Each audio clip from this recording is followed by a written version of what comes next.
Ok.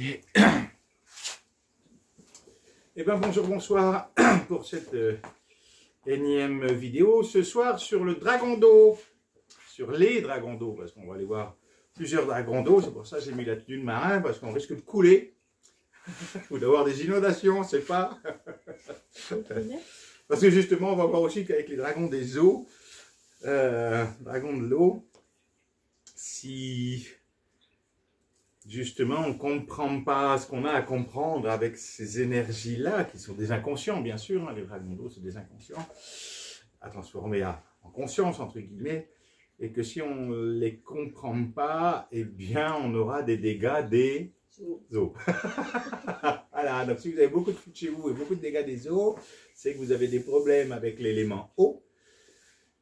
Et on va voir que l'élément eau, c'est relatif aux relations que l'on a entre nous. L'eau, c'est l'amour, symboliquement, hein, l'eau, c'est la vie, et l'eau, symboliquement, c'est l'amour.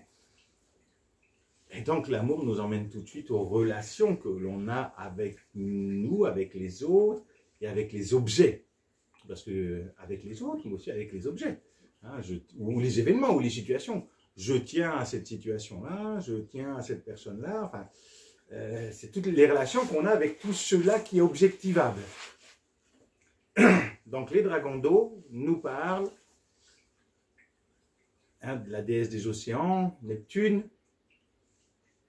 Et Neptune, c'est quoi? C'est l'octave supérieure du féminin sacré, c'est l'amour. Donc, et l'amour, comment il se manifeste sur la terre maman? Par les relations. Et les relations qu'on a avec les autres, certes, mais avec tout ce qui est objectivable. Avec une situation, oui, mais je veux garder mon emploi, par exemple, bah oui, c'est un objet. Et quelle relation j'ai avec l'emploi et le licenciement ou le départ, ou peu importe. Quelle relation j'ai avec les objets? Ah, bah je veux à tout prix garder mon nanin. Voilà, donc quelle relation je veux avoir avec, relation d'amour entre guillemets, je veux avoir avec les objets. Et puis l'idée c'est, dès qu'il y a relation, c'est possible qu'il y ait lien. Et s'il y a lien, est-ce que je suis libre? Je suis très attaché à toi, très lié à toi. C'est mort quoi. Hop, comme avec Uranus, mais encore lui il n'en a pas souvent, hein. Hop, on met une laisse. Ah, je suis très attaché, je suis très lié à toi. Est-ce qu'on est libre? Ben non, l'attachement, c'est pas de l'amour. Les liens, d'ailleurs, de quoi on parle en constellation? On parle des liens de loyauté qui sont invités à couper. Donc, dès qu'il y a lien, il n'y a pas liberté. Mais on pourrait croire que oui, mais je suis attaché, oui, mais je tiens à toi. Hein? Bah, regardez, c'est simple, regardez les ruptures amoureuses. Ça fait mal, parce qu'on est attaché. Et ça fait mal parce qu'on est attaché, mais donc du coup, il nous manque quoi? Il nous manque quoi? Puisque on était branchés sur l'autre, donc des aliénations, on était branchés sur l'autre, et puis l'autre, il dit, je me casse. Boum, le branchement illicite, coupé. Qu'est-ce qui se passe? Pourquoi il y a dépression? Ben parce qu'on n'a plus l'amour de l'autre. Et est-ce qu'on est autonome en amour? Ben non, on n'a pas de panneau solaire, quoi. Donc maintenant, il faut se trimballer avec un panneau solaire sur la tête. Quand on est autonome. Du coup, vous avez la lumière pour allumer le troisième œil. La lampe Randall.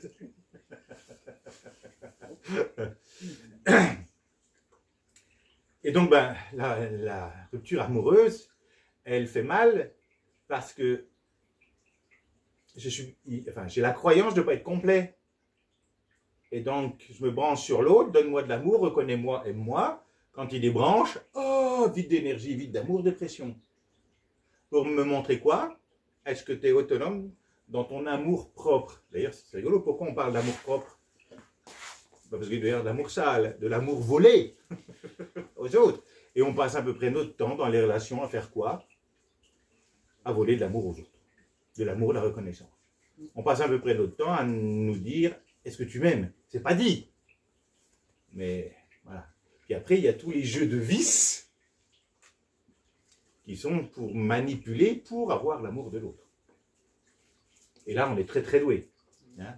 Je t'ai ramené un cadeau de vacances, tu as vu, je t'aime, moi, et toi, tu m'en as offert un, tu m'en as ramené un, ah, non, ah ben alors tu ne m'aimes pas, et ça y est, le scandale est parti. Enfin bon, je crois qu'on a assez d'exemples dans la vie, de jeux où on passe notre temps à quémander l'amour de l'autre, à vouloir être reconnu par l'autre, et on revient toujours au même sujet. Pourquoi on joue ça? Ben parce qu'on ne s'est pas reconnu, parce qu'on ne s'aime pas, et on demande à l'autre de le faire. C'est extraordinaire. C'est extraordinaire. Donc les dragons d'eau vont nous parler de toutes les dualités, toutes les tensions, tous les problèmes que l'on va avoir avec les relations au sens très très large du terme. Et il y a une différence. Les relations sont invitées à devenir, à reconnaître au final, tout au bout, avec le dernier dragon, justement c'est ce dont on parlait juste avant, je suis tout cela qui est. Pour aller voir les dragons, l'eau, les dragons d'eau, et si on ramène ça à l'alchimie, hein, puisque 4 éléments pour faire la quintessence, on avait vu auparavant le dragon. Le premier, le dragon de terre, qui était relié à la concrétisation, la matérialisation des choses sur la terre-maman, et aussi l'acceptation finalement de son incarnation dans la matière. On avait vu avec le dragon d'air, que lui, il était relatif aux idées, et que tout au bout d'ailleurs, je lâchais l'idée d'un moi, n'est-ce pas? Et là, on va voir de la même façon, en jouant un petit peu, puisque dès qu'on parle des 4 éléments, on parle de l'alchimie, hein, qui est pour revenir à la quintessence. Et l'alchimie nous ramène tout de suite à l'astrologie, la connaissance de l'univers et de qui on est et de qui on n'est pas. Et justement, dans ce jeu, eh ben, on va rencontrer 3 dragons. Alors pour ceux qui font un peu d'astrologie, le premier dragon d'eau, c'est... C'est... D'eau. Le dragon d'eau, le premier signe, qui est l'initiation à l'élément eau. Il y a un premier signe qui va nous emmener à nous initier à l'esprit de l'eau, à l'énergie de l'eau. Non, c'est le deuxième. Donc le premier, c'est le cancer. Et on va voir pourquoi. Et ensuite, effectivement, le deuxième signe d'eau qui va nous parler d'une intensification et d'une pratique des relations, de l'énergie donc de l'eau, de la sensibilité aussi, ça va être le scorpion. On va voir que ce n'est pas le plus facile. Est-ce qu'il y en a un de facile, cela dit? Mais on le voit dans les chemins, dans les jeux que l'on fait. Et il est loin d'être difficile parce que lui va nous demander de lâcher nos précieux, de lâcher nos attaches. Et oui, mais non. Et le dernier, bah oui, hein, heureux comme un poisson dans l'eau. Et le poisson, lui, sera conscient qu'il n'est pas une goutte d'eau séparée de l'océan. Parce qu'en fait, c'est ça. Hein. Qu'est-ce qui fait que nous souffrons, que le chemin est difficile? C'est la croyance d'être séparé de l'amour. Puisque, au final, qu'est-ce que nous cherchons tous? L'amour. Qu'est-ce que nous sommes tous? L'amour. Ben, nous cherchons tout ça à l'extérieur. Avec cette idée, je suis une goutte d'eau séparée de l'océan d'amour. Voilà. Voilà. Et entre nous soit dit, je suis une goutte d'eau, donc il y a bien un moi, la croyance d'un moi. Hein, la goutte d'eau, il y a bien la croyance d'un moi, séparée de l'amour. Mais si j'enlève la croyance de la goutte d'eau, qu'est-ce qui reste? L'océan d'amour. Donc, au final, la croyance d'un moi, et on verra que le poisson, c'est intéressant à travers l'astrologie, parce que le Neptune des 2 océans, octave supérieure du féminin sacré, donc qui est relatif à la maîtrise de l'élément eau, à la maîtrise de l'amour. Neptune en poisson est en domicile en maison 12, donc la dernière, là où je vais revenir 12, reconnaître que je suis 1 pour goûter le monde manifesté 2. Donc vous voyez comme c'est magique. Donc c'est la dernière qui est tout au bout, et c'est hop, ça y est, la boucle est bouclée. Dans la maison 12, on boucle la boucle, c'est dans la maison 12, entre guillemets, c'est mal dit, hein, mais c'est dans la maison 12 qu'on se réalise, avec le Neptune en poisson. Alors ça ne veut pas dire que si on n'a pas Neptune en poisson maison 12, on ne va pas se réaliser, mais c'est une compréhension plus holistique, tout ça. Ce qui est intéressant, c'est le chemin, parce que c'est ça aussi qui est passionnant. Quelles sont les premières relations que l'on va avoir Avec nos parents. avec nos parents? Et donc, cancer relatif à la planète Lune, pour nous rappeler Lune et l'apostrophe UNE, hein, en maison 4, qui est le foyer, justement, la petite enfance. Le foyer, la famille, la petite enfance. Et le cancer, son processus, parce que les signes sont des processus de transformation. Et imaginez que chaque dragon d'eau, il y a 3 dragons d'eau, hein, le cancer, le scorpion et le poisson. C'est 3 dragons qui vont crescendo. Ça, c'est le premier petit dragon. Enfant, va bien falloir que je m'émancipe des parents. Et il semblerait que ça passe souvent par une crise d'adolescence où j'ai besoin de rejeter mes parents pour pouvoir voler de mes propres ailes, pour pouvoir plonger dans l'océan. Et il semblerait que ce ne soit pas si facile que ça. Et pourquoi c'est pas si facile que ça? Pourquoi il semblerait que ce soit si difficile de passer, entre guillemets, de l'enfant à l'adulte? Alors, dans l'idée, l'adulte qui a retrouvé son âme d'enfant libre, entre guillemets, hein, parce que ne devenez pas adulte, c'est un piège. Restez enfant, entre guillemets. Gardez votre âme d'enfant. Restez pas enfant, parce que c'est pas pareil. Ne restez pas enfant. Soyez un adulte qui a gardé son âme d'enfant. C'est tout différent, parce que l'adulte, il est autonome, alors que l'enfant, c'est normal, il n'est pas autonome. L'enfant, il n'est pas autonome, et c'est bien normal. Et justement, il fait tout ce chemin pour devenir autonome. Sauf que, est-ce que lui, il veut d'abord? Ben non, parce que moi, je veux continuer à avoir la tétée de maman. Voilà, le bijou de maman. En plus, elle ne me l'a pas donné. Alors, soit elle me l'a beaucoup donné et je veux le garder, soit elle ne me l'a pas donné et je ne partirai pas tant que je ne l'ai pas eu. Alors, de maman et de papa, hein, bien sûr. Et puis, ok, bon, donc déjà, je veux que ma maman me fasse mes tupperwares quand je rentre chez moi après le week-end. Par exemple. Et puis, les parents veulent-ils que l'enfant s'émancipe et devienne autonome? Oui, mais alors, maman doit mourir à son rôle de maman, et maman ne veut pas mourir à son rôle de maman. Donc, elle aura des problèmes à la ménopause, en l'occurrence. Hein. Ça va avec. Parce que la ménopause, c'est perdre son rôle de maman, donc c'est mourir à la maman. Et s'il y a des problèmes de ménopause, c'est que j'arrive pas à mourir au rôle de maman. Entre autres. C'est rigolo, c'est symbolique tout ça.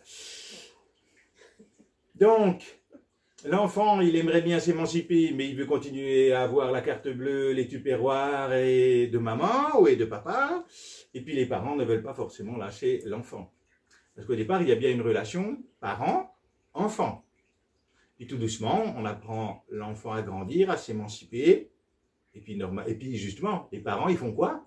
Ben, ils lâchent leur rôle de parent parce que l'enfant devient son propre parent. Parce que le chemin, c'est de devenir son propre papa et sa propre maman.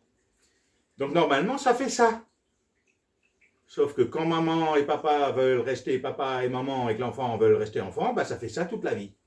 Et ça fait des gens qui vont après chez papa-maman et leur voix change et leur comportement change. Parce que, oh, ça y est, c'est le petit enfant chez papa et maman. Alors en plus, il y a des parents autoritaires, etc. Je te dis pas comme ça marche bien. L'idée, c'est que ça fasse adulte-adulte. Et puis la grande idée géniale, ce serait que papa et maman soient réalisés et qu'ils te montrent que tu es cela, que tu es l'amour, et en cela que tu es ton propre papa et propre maman de ton propre enfant sacré. Bon, ça hein, dans un autre siècle, ça. C'est une idée, c'est un rêve. Voilà, c'est pour l'instant, ouais, dans l'autre siècle. Bon, c'est en train d'arriver, hein, parce que de plus en plus de réaliser, et si forcément ils sont réalisés, l'enfant, vous savez comment ça se passe en fait? L'enfant, il regarde vos comportements, mais il regarde l'énergie et les logiciels, et s'il voit que, ok, il faut s'identifier au moi, alors ils vont s'identifier au moi. S'il voit que papa et maman ne sont pas identifiés au moi, ben, il n'est pas con, il ne va pas s'identifier au moi. C'est aussi simple que ça. Bon. Alors là, il a gagné des années. On est d'accord. Il a gagné des années de galère, on est bien d'accord. Ouais. Ben, j'ai envie de dire, on va dire ça comme ça. 2 enfants réalisés, boum, il y a le petit Jésus qui arrive. Dans l'idée. Dans l'idée, c'est ça. Bon, on est assis, c'est comme ça. C'est déjà génial de le conscientiser ou de le comprendre, ou de discerner cela. Donc, le premier dragon, le cancer, ça va être déjà, où est-ce que j'en suis ici, maintenant, de mon premier dragon d'eau, donc de mes inconscients dans la relation que j'ai à mes référents. En général, papa, maman et la famille proche, mais surtout, où est-ce que j'en suis des relations? Est-ce que je suis totalement détaché? C'est-à-dire que, peu importe ce qui se passe avec eux, c'est paisible. N'est-ce pas, hein? Ça fait sourire. Hein? Non mais vous vous rendez compte, c'est-à-dire que le premier dragon, ben, on n'a pas réussi à le pêcher. Le cancer, c'est un crabe qui est où? Au fond, dans les fonds marins, qui mange quoi? La merde, entre guillemets. C'est-à-dire que tous les trucs morts. Comme s'il y avait besoin de faire mourir papa et maman et de les manger, entre guillemets. Hein. Cela dit, ça fait une bonne chair, hein, le crabe. Mais c'est dans les fonds marins déjà, ça veut dire ce que ça veut dire. C'est un truc qui est viscéral. Et c'est pour ça qu'il y a crise d'adolescence d'ailleurs. Hein, et qu'avant, il y avait des rituels de passage pour sortir de ça. C'était pas si évident que ça. C'est pour ça qu'il y avait des rituels. Maintenant, il n'y a plus de rituels, donc on fait des crises jusqu'à 80 ans. On fait des crises d'ado jusqu'à 80 ans. Et oui, c'est pour ça que c'est si compliqué avec papa-maman, globalement. Globalement. Donc ça, c'est le premier dragon. À aller transcender la relation avec les premières personnes qu'on va rencontrer, qui vont normalement nous donner l'amour pour qu'on devienne autonome en amour. Normalement, l'âge de maturité de maturité et de majorité était à 21 ans, parce que dans un absolu, je dis bien dans un absolu, 0, c'est les chakras 0, 7, 14 et 21 ans, je suis dans le cœur. 21 ans, 2 et 1. J'ai transcendé la dualité en unité. Donc je me suis reconnu être, donc normalement je suis réalisé. Et c'est pour ça qu'à partir du moment où tu es conscient d'être l'amour, est-ce que tu as besoin d'aller le chercher chez un petit copain, une petite copine? Dans l'absolu, non. Tu n'as pas besoin. C'est-à-dire que ce n'est pas une dépendance, mais tu peux avoir l'élan de rencontrer un petit copain, une petite copine. Mais il y a une différence entre un besoin et l'élan spontané. Ah bah vite, il faut que je me trouve quelqu'un, parce que je suis en manque d'amour, ou il faut que je me trouve quelqu'un, parce que le parallèle entre il y a un parallèle, l'amour c'est immatériel, et ce qui est matériel c'est l'argent. Donc des fois, vite, il faut que je me trouve quelqu'un pour avoir l'amour, mais ça va être aussi vite, il faut que je me trouve quelqu'un pour avoir la même chose que l'amour, mais dans la dimension matérielle, l'argent. Mais bah oui, il y en a plus d'un et plus d'une qui jouent ces jeux-là. Je me mets avec quelqu'un parce que j'ai l'argent, je ne peux pas partir parce que j'ai pas l'argent. Bien ficelé, hein. Vous voyez les relations là? Elles tiennent à quoi? Ben, tout sauf de l'amour. Hein. Donc normalement, si à 21 ans vous êtes amour, eh bien, il n'y a plus besoin d'être avec l'autre. Il y a un élan du cœur spontané de communier, entre guillemets, avec l'autre, mais c'est plus un besoin puisque je me suis reconnu être cela. Parce qu'à l'autre, bon, vous savez pourquoi on se retrouve, tant qu'on n'est pas conscient d'être la conscience, on se retrouve parce qu'on regarde nos énergies et on se dit, ouh, il y a un aimantage qui se fait, il y a des bugs similaires aux miens ou inverses aux miens et on va pouvoir s'entraider pour se guérir. On se rencontre pour se guérir, pour arriver à l'amour. Tant qu'on n'est pas conscient d'être la conscience réalisée, on se rencontre, on s'aimante, comme un truc qui dit, ouh là, il y a des logiciels qu'il a guéris que moi j'ai pas guéri, ou il a les mêmes logiciels que les miens, donc à deux on sera plus fort. Donc il y a un aimantage vibratoire. Bah, pourquoi on parle de coup de foudre? Bah, parce qu'il y a un aimantage vibratoire pour que l'un et l'autre puissent tenter de résoudre les problèmes non résolus. Jusqu'à ce jour, pour arriver à ce que tout le monde cherche au fond, même si on ne le sait pas, l'amour. Et après, comme je dis, on va tenter de régler, et selon la taille du pot de miel pendant la lune de miel, hein, parce qu'il y a une lune de miel, c'est rigolo, hein, lune, cancer, hein, c'est rigolo. Il il y a une lune de miel, et selon la taille du pot de miel, ce temps-là va durer plus ou moins longtemps. Si tu as une ruche, c'est bon. Si tu n'as pas de ruche, tu es sûr que tu vas te péter la ruche à un moment donné. Parce que tu te saouleras, parce que tu es malheureux. Ben, c'est vrai, non? C'est pas comme ça que ça se passe. T'as pas de ruche, il n'y a pas de miel, ben après tu te pètes la ruche. Voilà, tiens. Ça, c'est facile.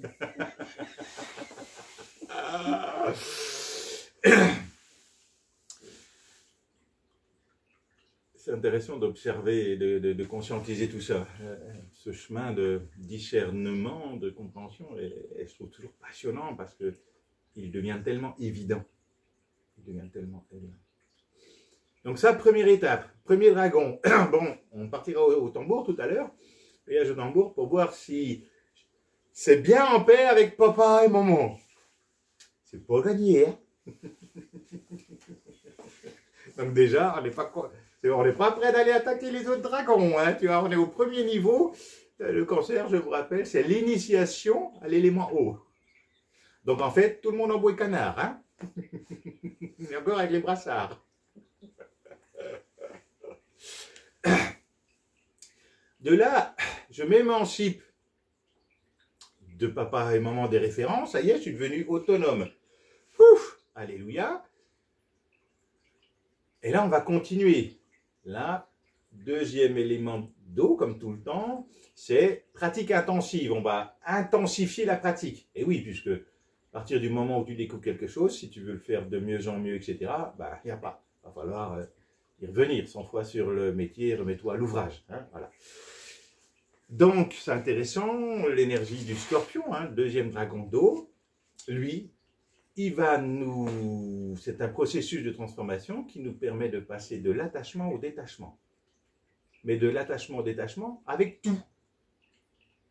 Avec tous les objets. Est-ce que je suis attaché à ma voiture? Est-ce que je suis attaché à ma situation? Est-ce que je suis attaché à mon conjoint, conjointe? Est-ce que... Détachement de tout. Le scorpion, il vient nous dire, dépouille-toi. Pourquoi, au niveau des relations, aux objets, au sens le plus large du terme, le scorpion va venir, parce que c'est toujours pour un mieux, hein. Ce que l'on vit qui peut être difficile, c'est toujours pour un mieux, tout le temps, ça ne peut pas être autrement. Pourquoi le scorpion va nous dire détache-toi de tout? Pourquoi il nous dit ça? Vous avez 2 heures. Je vais faire une petite sieste, je reviens après. Oui, je reviendrai demain matin du coup. Pourquoi? Alors, pour être libre, mais si je suis attaché, comment ça se passe? Je suis attaché à ma voiture, je suis attaché à ma situation, je suis attaché à mon département, je suis attaché à ma maison. Enfin, pourquoi je suis attaché? Parce que moi, c'est à moi. Alors, il y a un moi. Vas-y, continue. Comment? On s'identifie au personnage. On peut s'identifier au personnage. Parce qu'il y a 2 verbes. Et je vous donne des indices. Avoir et être. Quand je suis attaché aux objets, c'est quel verbe? Avoir l'objet. Qui, bien sûr, l'objet impermanent va me rendre heureux de façon permanente. L'objet impermanent va me rendre heureux de façon permanente. Hein, ça ne marche pas. Bon. Donc en fait, regardez si on résume, pourquoi le scorpion vient récupérer ton précieux, que tu caches, que tu ne veux pas lui donner d'ailleurs, et c'est pour ça que tu vas finir à genoux et à poil. On finit à genoux dans la vie et à poil, parce qu'il y a quelque chose qu'on ne peut pas lâcher. Il y a un avoir, un précieux qu'on ne veut pas lâcher. Et souvent, comme on le cache, la vie va tout nous reprendre, sauf ce qu'on cache. Et à la fin, comme tu es à poil, de toute façon, tu ne peux plus le cacher. Et à la fin, tu dis, bah, écoute, prends-le, il ne reste plus que ça. Bah, c'est ça que je voulais au début. Tu l'aurais donné dès le début, tu n'aurais plus besoin de vivre cette catastrophe dans la vie, tu vois. C'est un sketch, hein, vaut mieux en rire, hein, sinon c'est compliqué, quoi, tu vois. Donc pourquoi il fait ça? Parce qu'au début, on veut avoir l'amour. On passe notre temps à vouloir avoir l'amour. est-ce que ça marche? Je ne peux pas, justement, je ne peux pas avoir l'amour puisque je suis cela. Je ne peux pas me posséder. Voilà, ça fait quand même, ça fait, je me possède. Oui, bon voilà, faut prendre des gouttes. Donc je ne peux pas me posséder. Ou alors tu es déjà possédé. Ou alors tu es déjà un peu possédé. Hein. Donc je ne peux pas avoir cela que je suis. Et j'ai pas besoin de l'avoir puisque je le suis. Sauf que comme, regardez comme ça fonctionne. Comment il est identifié à la forme? On est identifié à la forme et donc on pense par rapport à ça que l'amour est dans la forme, est dans les objets. Que je vais trouver un bonheur permanent dans les objets. Comme je suis identifié à un objet, moi c'est un objet. Je suis identifié à l'objet, donc je crois que je vais trouver du bonheur dans les objets. Finalement, je crois que je vais trouver de l'amour dans les objets impermanents. Avoir, bah, regardez cette société de consommation. Elle est là et elle met tout le monde à genoux. Parce que tout le monde vit à crédit, machin, avec du découvert, etc. Mais bon, par contre, ils ont la dernière voiture, etc. Et ça va même plus là. Avoir du plaisir. Ouais, mais avoir du plaisir avec de l'argent que tu n'as pas, tu vois, finalement, c'est angoissant, quoi, quand même. Hein. Quand tu payes le restaurant avec du découvert, et c'est sans doute arrivé à tout le monde, c'est angoissant, hein, finalement. Hein. Mais c'est bien un piège, ça, non? Et le scorpion, justement, il te dit, ok, va, cherche à avoir. Et puis après, il dit, alors, t'es heureux? Mais non. Un ami élève, là, Patrick, je crois, pilote de ligne pour milliardaire, pilote privé, pilote de ligne pour un milliardaire, il dit, je ne connais pas un milliardaire pas triste, puisqu'ils ont tout. Et donc, ils sont blasés. Ils ont tout. Ils sont malheureux comme la pierre parce que ils ont usé du verbe avoir et c'est pas là. Ils n'ont pas trouvé être amour. Alors il leur faut le plus gros avion, il me dit, il y en a un, il avait 13 yachts. Dans 13 îles différentes. Et malheureux comme la pierre, ils sont blasés. Il me dit, je ne connais pas un milliardaire pas triste. Ils sont blasés, aigris, haineux, et ils veulent continuer à avoir du pouvoir et avoir plus, pensant qu'avoir plus va les rendre plus heureux. Ce qui ne marche pas, puisque c'est intrinsèque. Le contentement est cela que je suis. En fait, c'est très simple. Hein. Tout cela que je cherche est cela que je suis. Et tout le game, c'est de le découvrir en quelque sorte, de revenir à ce que tout cela que je cherche, c'est cela que je suis.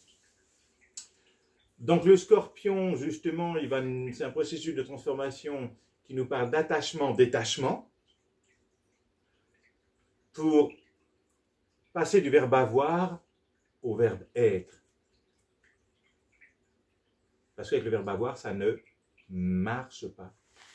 Cela dit, depuis tout petit, on me fait croire quoi? Parce que je vais avoir ça, je serai heureux. Et même papa était tout content quand il avait sa nouvelle voiture. Alors je ne dis pas qu'effectivement tu n'es peut-être pas content quand tu achètes un objet dont tu as besoin, etc., etc. Mais on nous a fait croire, mais regardez, on a tous eu des objets qu'on voulait, et quand on les a eus, ça a duré combien de temps la joie? 1 heure, 2 heures, 5 heures, 5 jours, 5 semaines, 5 mois. Oh, 5 mois, ça commence à être pas mal. Et si après ça dure plus longtemps, c'est que l'élan était juste et que c'est que il y a une juste joie de vibrer, et tu communies toujours avec l'élément, mais t'es pas dépendant de l'objet. Sinon, voilà. La vie, elle te dit, t'as vu, regarde, au bout de 5 jours, bon, ça y est, c'est déjà fini. Waouh, c'est terrible, quoi. Donc, au bout de 5 jours, c'est fini. Donc, il en faut un suivant, non? Quel va être le nouvel achat qui va me rendre heureux? Et on est dans cette société-là. Hein. De toute façon. Il n'y a qu'à regarder Black Friday. Allez faire des économies en dépensant. Et tout le monde fait quoi? En plus, c'est terrible, Black Friday, ça nous parle quand même de la traite des nègres. Hein. La traite des noirs, c'est quand même terrible, ce truc-là. Hein. Oui, c'était le vendredi noir où on soldait les esclaves. Je trouve ça... c'est ainsi. Je suis OK parce que c'est OK avec tout cela, elle fait de la conscience. Mais un peu de discernement, le Black Friday où tout le monde se rue dans les magasins, ça nous parle de la fin de l'année où on soldait les esclaves. Black. Voilà, où on soldait les esclaves. Et donc aujourd'hui, qui sont les esclaves qui courent au solde? Eh bien, tous ceux qui ont cru faire une bonne affaire en dépensant de l'argent, en achetant un truc dont ils n'avaient pas besoin, pour se faire croire qu'ils sont heureux avec ce truc. Et bien sûr, on leur a fait croire qu'ils allaient, d'ailleurs, vous regardez les pubs, vous faites des économies. Il n'y a pas marqué vous allez dépenser. Il y a marqué vous faites des économies. C'est quand même bon, hein. Bon, bah, on le sait, hein, la meilleure économie, c'est quand tu achètes, tu ne dépenses pas, quand tu n'achètes pas, non? Bon, c'est un sketch, mais vous voyez, le manque de discernement, voilà, ça c'est le scorpion.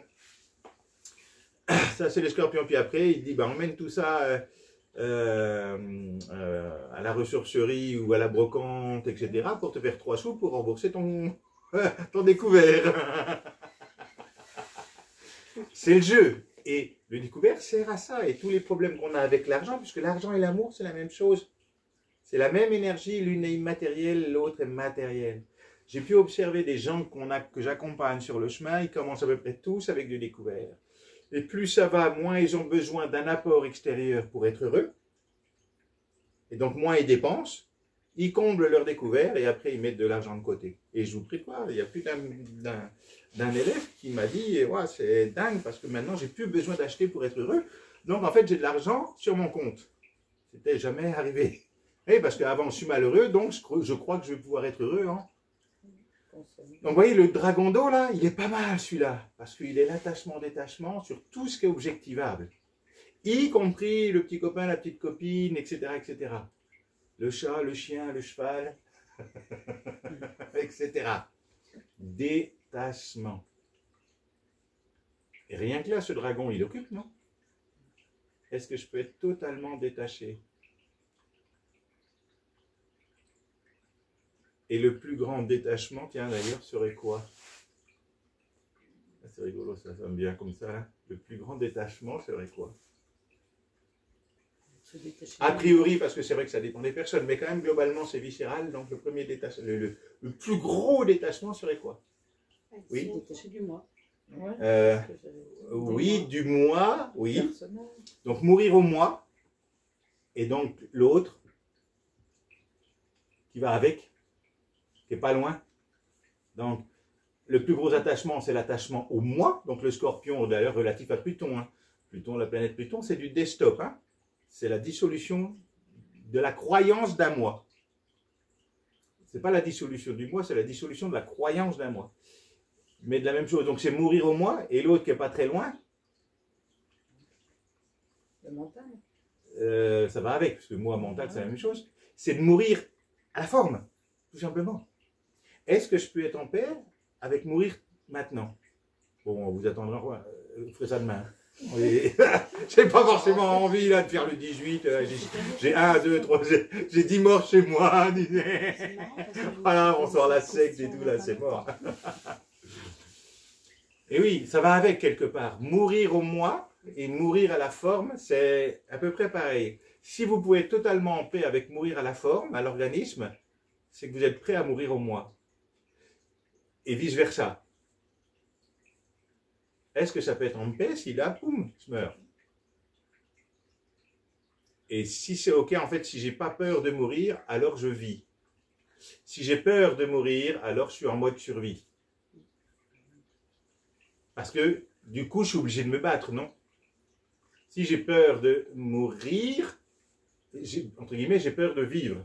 Parce que je vis avec cette mort-là qui est là. Et je suis forcément en mode survie. Et ça, c'est souffrant. C'est ok, hein, ça peut être comme ça. Ben justement, après, si on le voit, on va le voir. Et puis, on le dépasse. On le dépasse. Alors, quand on a peur de mourir à la forme, je ne vous dis pas si on a peur de mourir au moi. Hein. Donc, le moi, il a encore de bons jours devant lui à ce moment-là. Mais c'est sans compter sur le scorpion. Qui n'est pas que facile, n'est-ce pas? Mais c'est marrant, parce que hier soir, je me suis posé cette question. Et je me suis dit... Tu savais que tu allais tenir? Non. Non, pas encore, mais ça savait, c'est un autre plan.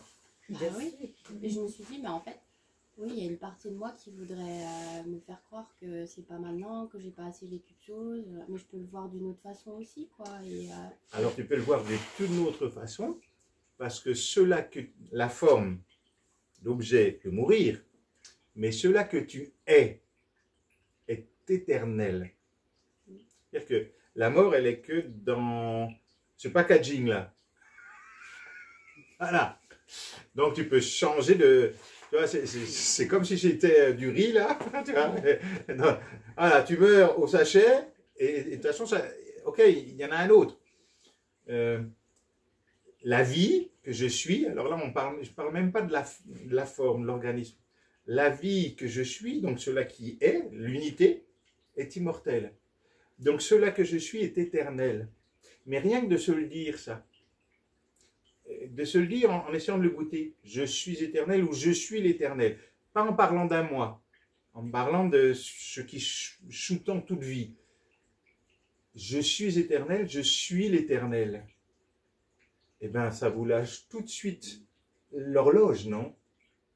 Parce que si tu te dis, je suis l'éternel, alors, entre guillemets, j'ai tout mon temps pour goûter, pour m'amuser.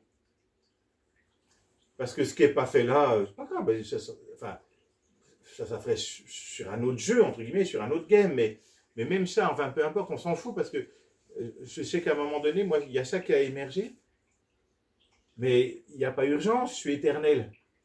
Il n'y a pas urgence, je suis éternel. Mais oui, puisque, et là, on se parle de la conscience, mais même encore en parlant de la forme énergétique, parce qu'il y a la forme physique et la forme énergétique.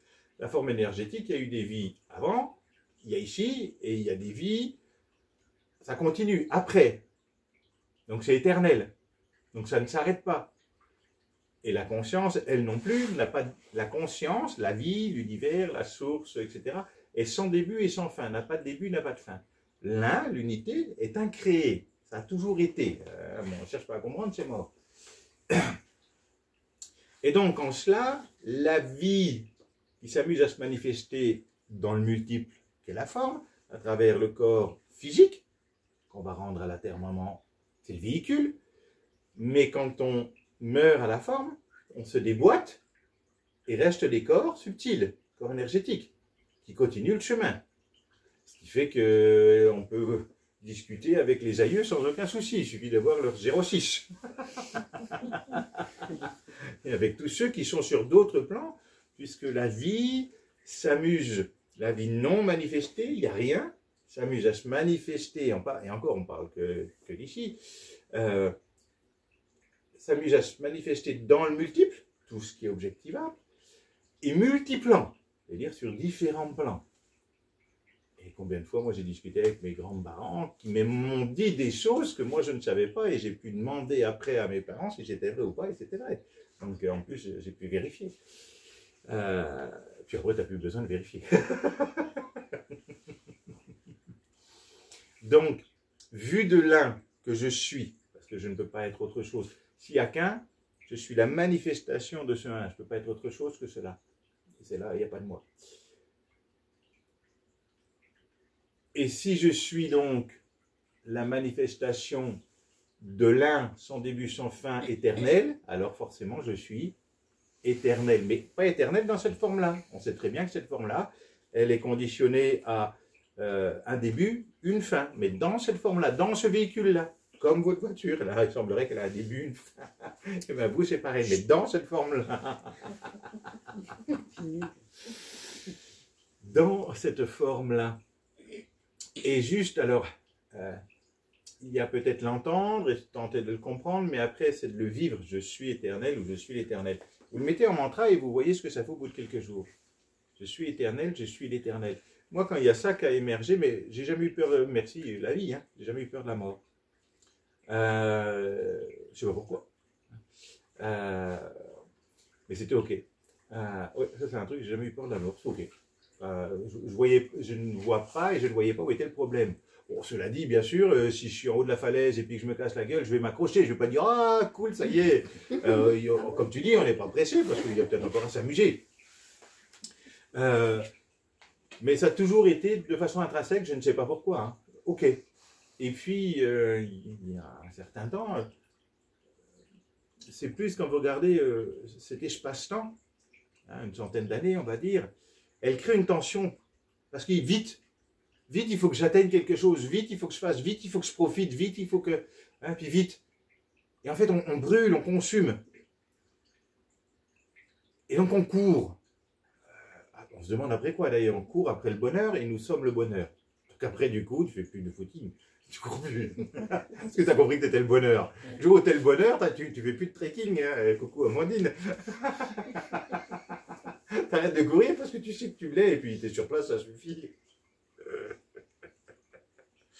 Et c'est vrai que quand ça, c'est vraiment cette conscience, je suis l'éternel ou je suis éternel, oh ben ça relâche tout. Parce que du coup, il n'y a pas de course. Tout pourra être goûté, tout pourra être dégusté, tout pourra être savouré. Tout. Il y a le temps entre guillemets. Alors le paradoxe, c'est que le temps n'existe pas, il n'y a qu'ici maintenant. Donc là, tu vois, je ne cherche plus à comprendre, c'est mort. Ok. Donc là, dans les relations, attachement, détachement de tous les objets. Et entre autres, le scorpion, si vous êtes attaché, il vous fera vivre le dépouillement. Il vous prendra tout sauf votre précieux, que vous ne voulez pas lâcher. Alors c'est intéressant de regarder à quoi je tiens le plus. C'est intéressant de se poser la question, à quoi je tiens le plus? Bon, à moi, je sais, vous tenez à moi, mais... Il n'y a pas de moi. Ah, ouf, il n'y a pas de moi.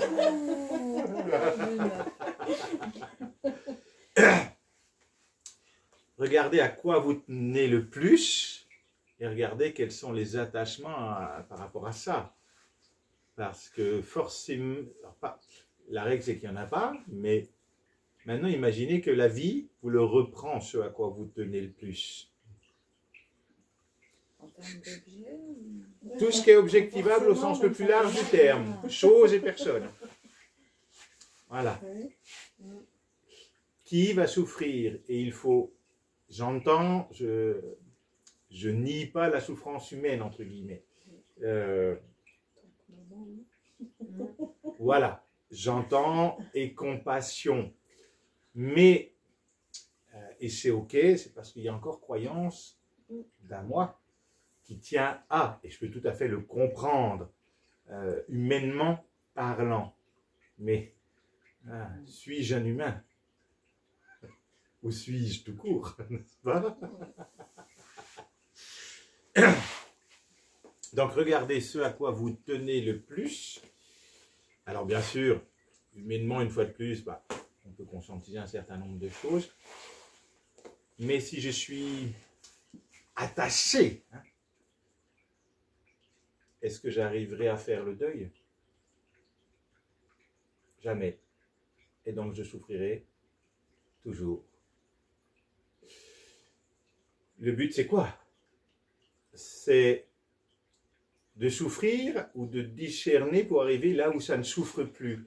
Et là encore, des mentales bien aiguisées vont me dire, ah ben oui, donc quand on réalise le soi, on n'a plus de compassion, plus d'empathie. C'est rigolo, il y a des gens qui me disent ça.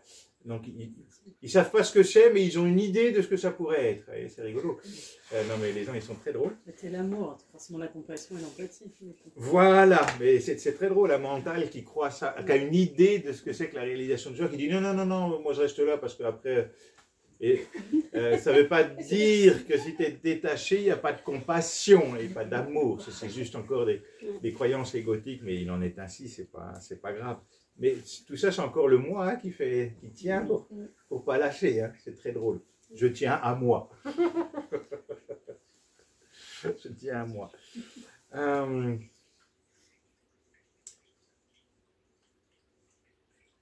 Nous cherchons tous, entre guillemets, un espace sans souffrance qui est de façon permanente paix, joie, foi, amour. Une fois de plus, c'est ce que nous sommes. Alors, il est bon de discerner. Si on vous dit, bah tiens, il y a une voie, c'est par là, bah, tant qu'à faire, on y va. Ça veut... Vu de l'absolu, il n'y a pas de souffrance, il n'y aura pas de souffrance. Après, oui, dans le plan de la forme, bah, bien sûr que ça peut grincer, etc. Mais quand tu es conscient d'être la conscience, le grincement n'aura pas la même, comment dire, la même texture, la même saveur, la même, ce sera vécu différemment. Ça ne veut pas dire que si la maman elle perd son enfant, même si elle a réalisé, ça ne veut pas dire qu'elle ne vivra pas une tristesse, mais la tristesse sera vécue depuis l'unité. Parce qu'elle ne sera pas identifiée à un moi, elle ne sera pas identifiée à un rôle. Mais ça n'empêchera pas l'empathie, ça n'empêchera pas la tristesse. Par contre, ça m'étonnerait qu'il y ait des pressions. Parce que l'un peut être aussi la dépression, puisque l'un est tout, mais à partir du moment où il y a la conscience de l'un, sachant que le chemin continue de l'autre côté, il y a juste à garder le 0,6. Hein. Et bon, bah, t'es passé de l'autre côté, ça se passe comment? Tu peux me raconter? D'ailleurs, des fois, c'est ça aussi qui se passe. Les enfants qui meurent ici-bas pour accompagner leurs parents depuis un autre plan. Des fois, il se passe ça. C'est bien des fois, la règle c'est qu'il n'y en a pas. Mais bon, allez, allons pas aussi loin que des choses plus humaines. Cela dit, on peut toujours se poser la question de et pourquoi? C'est quoi l'attachement? Parce qu'un attachement, il y a une dualité, il y a un conflit. Hein. Il y a un truc qui n'est pas résolu. Quel est le rôle qui n'est pas... Qu'est-ce qui n'est pas en paix? Qu'est-ce qui n'est pas en paix? Moi, je me posais la question, des fois, je me disais, oh non, si elle part maintenant, j'ai pas fait tout ça pour ça, quoi. Les réveils nocturnes, les moments les plus... Et regarde, j'entends, et regarde d'où ça part, ce que tu dis. D'un moi qui a fait quelque chose, la croyance d'un moi qui a fait quelque chose. Et réaliser le soi jusqu'au bout, c'est discerner, n'essayez pas de le comprendre, c'est discerner qu'il n'y a pas de moi, et qu'il n'y a jamais eu de moi. Qu'il n'y a qu'un, je suis le manifester, la manifestation, le prolongement de la vie. Et ce prolongement, il y a l'illusion d'un moi, mais c'est la vie qui se manifeste. D'ailleurs, si c'est la vie qui se manifeste, toutes les culpabilités et les jugements tombent, non? Et le discernement après. Donc c'est parce qu'il y a la croyance d'un moi. Tu vois, regarde tout de suite d'où ça part, boum, la croyance d'un moi qu'a fait. Il n'y a jamais de moi qu'on fait, mais je peux y croire. Ça fait. C'est la vie qui fait. Tu vois ce moi? Et justement, dans le jeu, enlève-le ce moi. Qu'a fait. Pour jouer. Enlève-le ce moi qu'a fait. Et qu'est-ce qui reste? La vision. Ça me fait avec ma deuxième plus. Voilà. Enlève le moi qu'a fait. Et qu'est-ce que je commençais? Il n'y a plus de problème. Si tu enlèves le moi qu'a fait, enfin la croyance d'un moi qu'a fait, et bien, ce qui pouvait être souffrant, ça tombe, non? Ça s'effondre. Quand on enlève le moi, le mot, c'est vraiment la chute, c'est l'effondrement. Hein. En fait, qu'est-ce qui s'effondre? Ben, les croyances et les identifications à un moi séparé. C'est avoir un bon parachute, quoi. Hein? Bon, donc le premier nous a déjà bien occupés avec les parents. Le deuxième, alors là, la totale avec tout. Il y en a marre. Regardez combien de gens restent dans le même boulot alors qu'ils n'aiment pas ça. Il y en a combien? Ils sont attachés parce qu'ils ont peur du changement, du mouvement, etc. Combien de personnes restent avec leurs compagnons, compagnes, alors que c'est la guerre tous les jours? C'est extraordinaire, quoi, tout ça. Ben, parce qu'il y a un attachement, et des fois, il y a même un attachement, alors, un attachement aux prisons dorées, attachement à la guerre aussi, hein, parce que quand dans une famille, dans les couples, on reste ensemble alors que c'est la guerre tous les jours, ben, mais finalement, tu te dis quoi? On est attaché à la guerre, non? Alors, c'est vrai, ce que je dis souvent, on est dans une communication de guerre, hein, on ne sait pas parler autrement qu'en disant, oui, toi, tu, au lieu de dire je, et puis de communiquer, hein, on n'est pas très diplomate, on n'a pas appris, on a appris une communication de guerre, donc on n'est pas très diplomate, c'est vrai. On ne sait pas communiquer. Parce que communiquer depuis je, c'est toucher la vulnérabilité. Ouh, pas facile ce truc-là. Donc on est dans un handicapé de la communication. Donc c'est vite de la guerre dans les couples. Et puis justement, c'est là où il y a le plus d'historique. Et plus il y a d'historique, d'ailleurs c'est pour ça que la famille c'est compliqué, le couple aussi, parce que plus vous avez de l'historique, plus vous avez quand même des armes pour vous engueuler. Si tu rencontres une personne 1 heure, t'as quand même pas beaucoup de trucs où tu peux lui dire, ouais, bah quand même, Eh, 10 ans, alors, le linge sale, le retard, le truc, là, t'as quand même la liste, quoi, tu vois. T'as quand même ce qu'il faut pour envoyer des munitions, tu vois. Donc, plus l'historique est grand, plus il y a de choses non acceptées, donc plus il y a de tensions, dites ou non dites, avec une personne. C'est vraiment l'historique et la croyance à un historique personnel, encore une fois. Regardez, mais regardez, discernement, qu'est-ce qui a priori vous fait souffrir? La croyance d'un moi séparé, mais finalement la croyance d'une histoire. Enlevez l'histoire, enlevez le passé, qu'est-ce qui reste? Qu'est-ce qui demeure? Si vous enlevez le passé, qu'est-ce qui demeure? Ici maintenant. Et ici maintenant, y a-t-il un problème? Non. Donc, il y a un problème parce que je suis, entre guillemets, parce que je suis bloqué dans le passé. Et je suis encore avec mes histoires de passé non résolues. Et du coup, j'ai peur pour demain. Tout va bien. Vous enlevez le passé,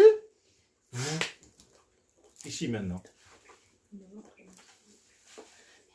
Alors bien sûr, on dit, mais comment on fait pour enlever le passé? Il vient faire des stages avec moi. Il y a un logiciel spécial pour faire reset passé. C'est quoi cet accent? Ça fait traiter gourou. Oui, c'est clair.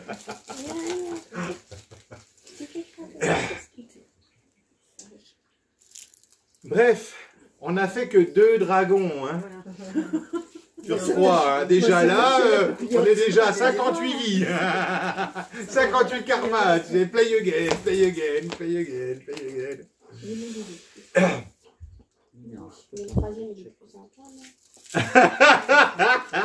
Alors, pour aller vers les gros dragons, il faut quand même avoir franchi les premiers. Hein. Il semblerait que ce soit un chemin initiatique et un chemin de montée en puissance, entre guillemets.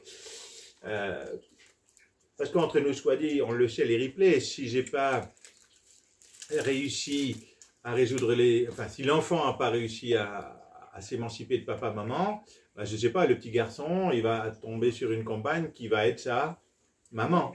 Il va chercher une maman. Et donc, en fait, ce qui n'est pas résolu se rejoue à l'infini. Donc, si je n'ai pas accepté le papa violent, ben, je vais tomber sur un mari violent. C'est mathématique. C'est comme les antibiotiques, c'est automatique. Est-ce qu'on peut aller chercher l'inverse justement pour réparer? Comment? Chercher Alors, soit l'inverse, soit exactement comme. Et dans les 2 cas, ça sera duel, parce que ça veut dire que c'est pas résolu. Dans les 2 cas, c'est la merde. Je veux pas aller chercher un violent parce que je veux pas qu'il ressemble à mon père pour résoudre le problème de mon père. Donc, je vais aller chercher un gentil, mais ça veut dire que j'accepte pas le violent. Donc, de toute façon, il y aura au final conflit. Parce que l'origine n'est pas acceptée. La base n'est pas acceptée. Et c'est souvent, on le voit souvent. Hein.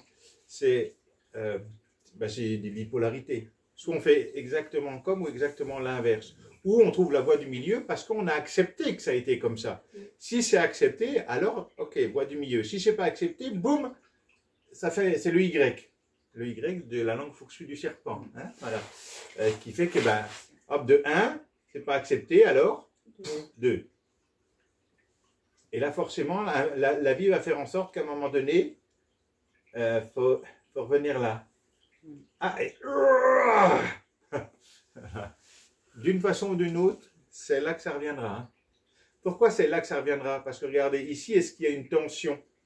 Non, mais si je prends l'élastique entre mes 2 doigts, là, la tension va être de plus en plus grande. Donc, la tension, c'est souffrant.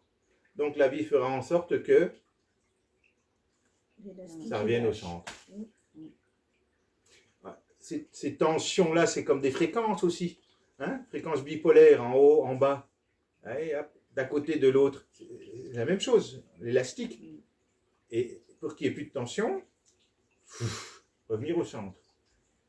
Et comme l'origine, c'est le centre, on va dire ça comme ça n'aura de cesse que de vouloir revenir au centre.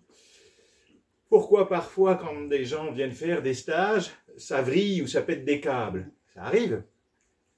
Alors ça bouge, ça vibre, ça secoue, mais des fois ça vrille, ça pète des câbles.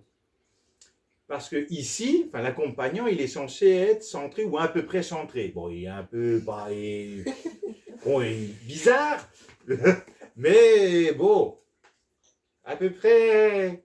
Ça n'est pas les canons qui a bu ou qui n'a pas bu. Mais il est censé être centré. Pourquoi il est censé être centré? Justement, s'il reste centré, toutes les personnes qui sont là avec des vibrations excentrées, hein, donc des fréquences qui font ça, et bien le fait qu'ici ça soit centré, tout doucement, ces fréquences, elles vont rentrer à la maison, elles vont revenir au centre. Sauf que des fois, ben, je ne veux pas revenir au centre, je veux garder ma supériorité, je veux garder ma colère, je veux garder je ne sais pas quoi. Et donc là, ben justement, c'est comme des câbles ça. Hein, c'est comme des câbles, des cordes. Je pète un câble, il veut me ramener, enfin il veut, juste par ma présence, ma simple présence, en fait d'ailleurs, quand on vient à un stage, au-delà des mots, c'est la simple présence qui fait le plus de boulot. Les mots, c'est pour s'amuser, c'est pour remplir. Et en fait, c'est au niveau fréquence. Et au niveau fréquence, si ici c'est aligné et qu'il y a d'autres personnes, plus il y a de personnes alignées, plus le centre est solide. D'ailleurs, on le voit dans les huttes de sudation, ça en l'occurrence. Et à ce moment-là, bah, du coup, ça va ramener tout le monde. Si par contre, il y a des excentriques et des excentrés, alors bien sûr, hein, il crée une distorsion dans le groupe, mais justement, il aide le groupe à rester centré. Et de temps en temps, il y en a, ça sera impossible. Donc là, ils vont tellement essayer de se sauver de l'amour, parce que notre peur la plus profonde, c'est l'amour. Pourquoi ? Pourquoi notre peur la plus profonde, c'est l'amour? Vous avez 2 heures. Je vais vous donner des cahiers de vacances pour les fêtes de fin d'année. Ça m'a des devoirs pendant les vacances scolaires. C'est simple. Pourquoi l'amour, c'est notre peur la plus profonde? C'est le dissout tout. Si je suis l'amour, reste-t-il à moi? Et je tiens à moi. Oui, mais moi. Voilà. C'est aussi simple que ça. Pourquoi? En fait, l'amour, c'est dingue. Je passe mon temps à en courir après, mais quand il y en a, j'en veux pas. Je passe mon temps à courir après, mais quand il y en a, j'en veux pas. Pourquoi? Parce que l'amour fait fondre la croyance, l'illusion d'un petit moi. Donc j'en veux, mais j'en veux pas. Tout va bien. Tout va bien. Non, mais c'est juste extraordinaire. S'il n'y a pas de discernement, on vit des chaos permanents avec tout ça. C'est j'en veux, mais j'en veux pas. Et la réalité, c'est surtout j'en veux pas. Une fois de plus, pourquoi? Parce que si trop d'amour, boum, le moi fond. Et donc, mais justement, les gens comme ça, moi je l'ai vu des fois à certains stages, et bien la vibration fait qu'ils reviennent à la maison, eh bien, ils pètent un câble et ils partent. N'est-ce pas? Ils pètent un câble et ils partent. J'en ai eu des comme ça. C'est bien, ces gens-là, ils font travailler le groupe pour rester centré. Un des derniers stages, j'en ai une comme ça, une personne un peu compliquée, qui était amour, mais en fait, être amour, ça veut dire perdre aussi des choses qu'elle n'a pas envie de perdre, pour X raisons.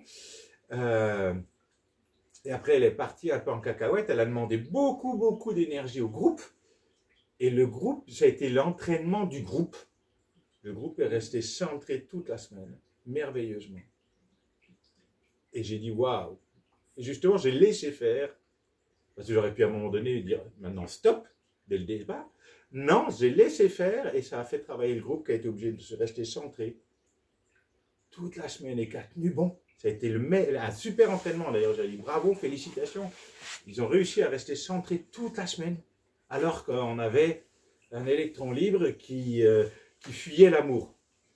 Et donc, c'était un super entraînement. Et j'ai dit, ok, je laisse, ça tient, donc je laisse. Ça tient, donc je laisse. Si j'avais vu que le groupe allait ça allait créer trop de tension dans l'ensemble du groupe, non, j'aurais cadré. Et, ça ne me dérange pas de dire la porte, elle est là. Ça ne me dérange pas.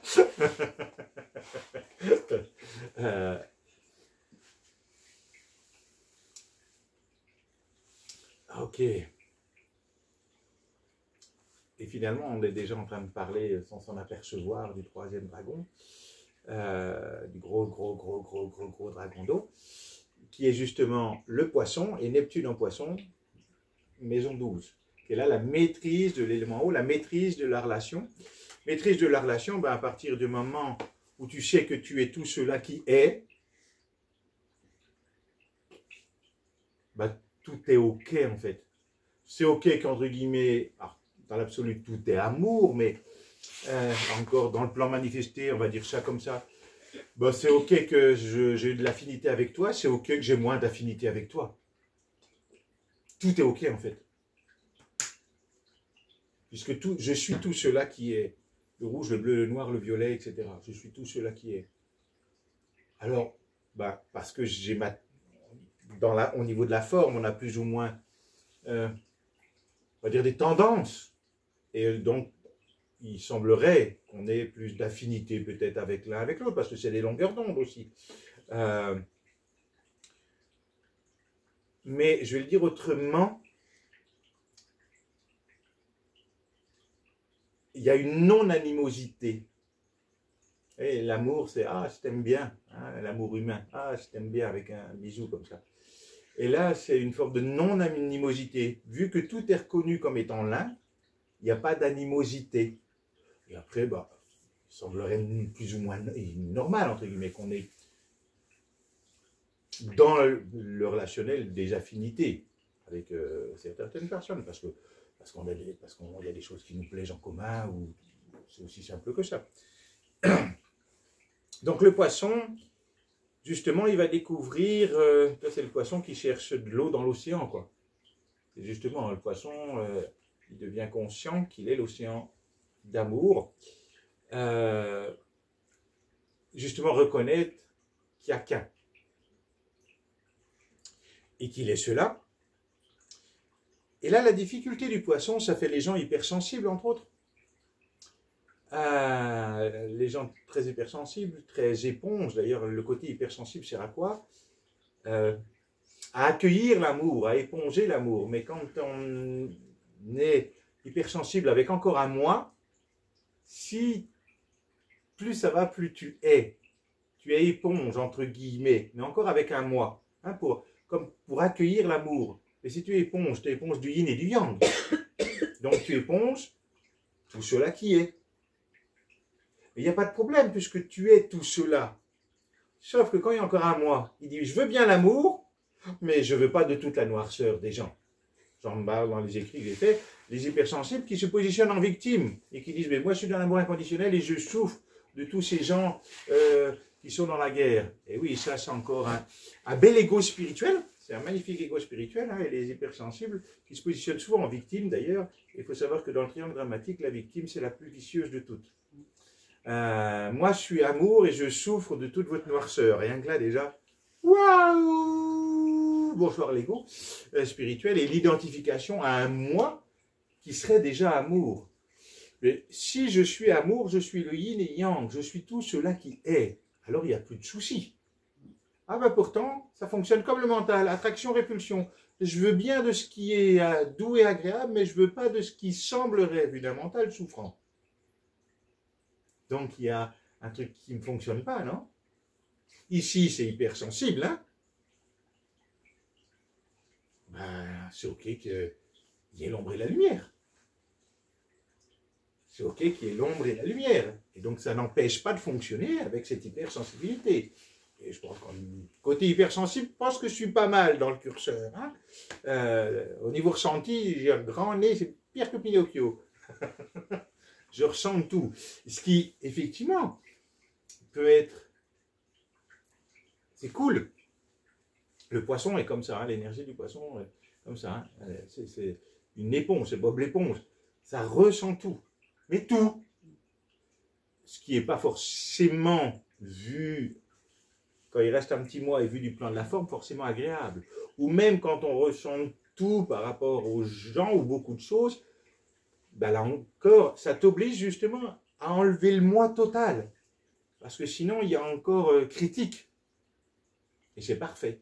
L'hypersensibilité, c'est Neptune, elle est là pour te dire, ben enlève le moi. Parce que tant qu'il restera un moi à l'hypersensibilité, il y aura souffrance. Donc enlève le moi jusqu'au bout. Et là, il y aura l'un que je suis sans souffrance. Et ça, c'est le poisson. Ça, c'est le poisson. Le yin et le yang devra être acceptés avec en même temps, c'est aussi le processus de transformation du poisson, en même temps, vu de l'absolu, tout est l'un, tout est amour. Mais comment on entend amour? Mais vu de la forme, toute forme est sous-tendue par l'amour, mais dans la manifestation de la forme et de là où elle en est, justement, de sa reconnaissance à être l'amour, la personne, elle peut se comporter de façon très duelle. Et parfois, et dans le monde des bisounours, tout le monde il est beau, tout le monde il est gentil. Et ça peut être le poisson aussi. La croyance que tout le monde il est beau, tout le monde est gentil. Alors oui, vu de l'absolu, il n'y a qu'un, tout le monde est amour. Et dans la forme, il semblerait qu'il y en a qui profitent, qu'il y en a qui servent, qu'il y en a qui... on leur donnerait et plus on leur donnerait le bon Dieu sans confession, moins ils l'ont en eux, entre guillemets. Et pourtant, ils le sont, tu vois le truc, toi. Mais, donc c'est là le discernement. Et justement, parce que souvent, il y a confusion. Ah ben, il n'y a qu'un, tout le monde est amour. Donc, on est tous des gentils. Namasté. Ah ouais, ben, tu vois bien, la vie, elle est comment? Il n'y a que des gentils, entre guillemets, dans le plan manifesté, dans le plan de la forme. Et il semblerait qu'il y ait des gens moins sympas que d'autres, on va dire ça comme ça. Et donc le poisson, il a cette naïveté de croire que tout le monde est comme lui. Et donc, il va dire, bah tiens, t'as besoin, prends ma carte bleue, va acheter ce dont t'as besoin. Bon, bah quand tu reviens, il y a le contre-banque est vide, hein, et il te rend la carte bleue, mais c'est mort. Hein. Tu le revois jamais. Ou tu le revois jamais. Ouais.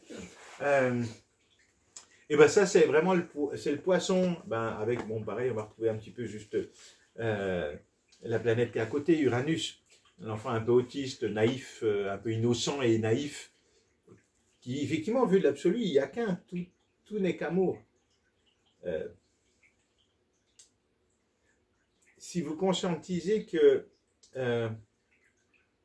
même le coup qui est mis, il est fait de l'un, il est fait de la conscience, il est le fait de l'amour. Ça, cherchez pas à le comprendre, c'est difficile, ça pour le mental de conscientiser que tout geste, il ne peut pas y avoir autre chose que l'un. Alors je ne veux pas mettre l'amour là, je ne veux pas marquer.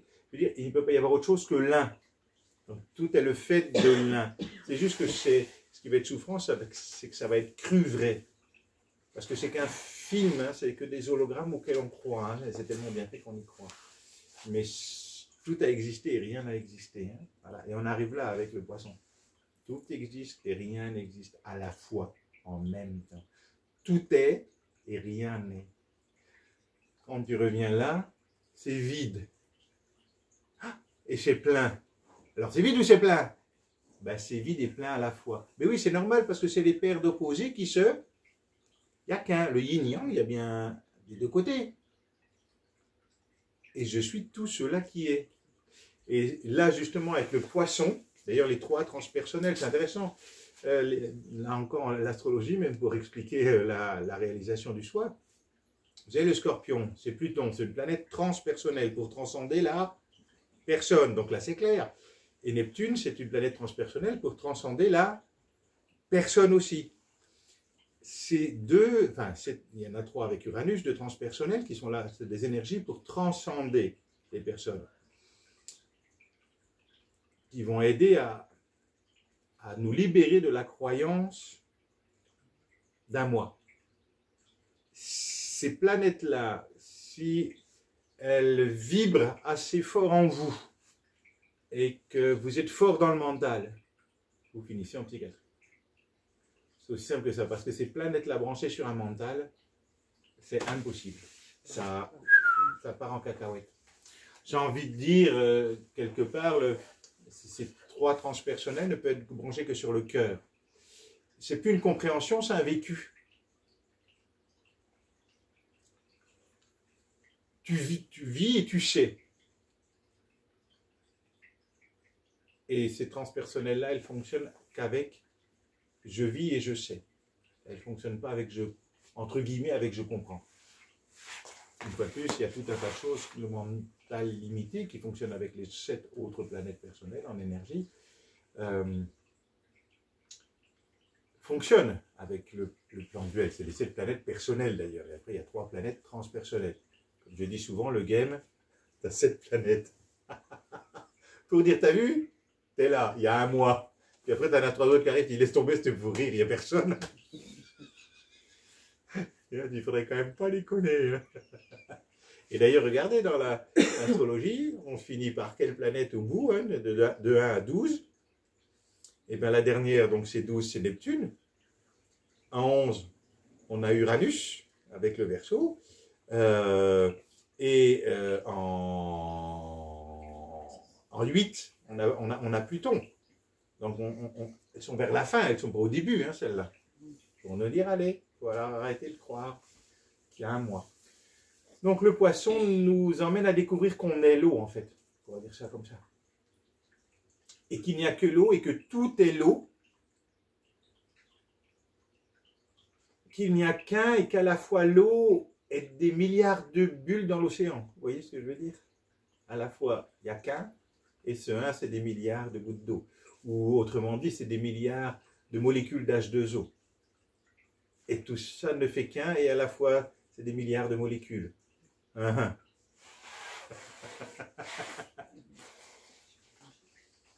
Et ça, c'est un vécu, et là justement, hein, là, à ce stade, d'ailleurs, comme à chaque fois hein, dans les maîtrises, à chaque fois qu'on va dans les maîtrises, ce n'est pas une compréhension, c'est un vécu. Pour vous faire comprendre la différence entre une compréhension et un vécu, je peux faire des cours pendant 2 ans sur le chocolat. Tant que vous ne l'avez pas goûté, vous ne savez pas. Par contre, vous le goûtez une fois, vous savez. Vous voyez la différence entre la voie de la connaissance, qui a sa place, hein, et la voie, on pourrait dire la voie de l'amour, la voie du vécu.